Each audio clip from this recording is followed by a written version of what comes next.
Highways Employees Union CBS in the Sakhar Division I Sindh United People's Labour Alliance Works I Services Sakhar पारां मुतालबनि जी मञत लाइ मुलाज़िमनि जे वॾे अंग union office खां rally कढी चीफ इंजीनियर बिल्डिंग्स ऐं चीफ इंजीनियर हाईवेज़ जी office ॿाहिरां एहतजाजी मुज़ाहिरो करे मुतालबनि जे हक़ में नारेबाज़ी कई। उन मौक़े ते मीडिया सां ॻाल्हाईंदे मुलाज़िमनि सां मुख़ातिब थींदे ज़ाहिद हुसैन लाशारी, नियाज़ हुसैन शेख, शबीर अहमद भुट्टो ऐं ॿियनि जो चवणु हो त सिंध हुकूमत पारां बिल्डिंग्स ऐं हाईवेज़ खाते में नयूं भर्तियूं डिप्टी कमिश्नर्स खां कराइण वारे ऐलान खे रद्द था करियूं ऐं सिंध जे वॾे वज़ीर समेत वर्क्स एंड सर्विसिस खाते सिंध जे वज़ीर आला हसन ज़रदारी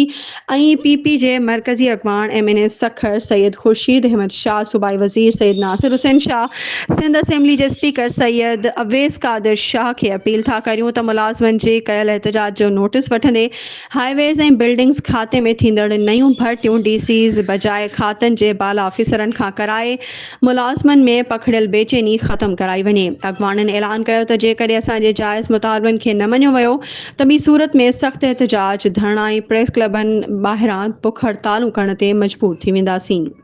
वधीक ख़बरुनि ऐं अपडेट्स जे लाइ असांजे चैनल खे सब्सक्राइब कयो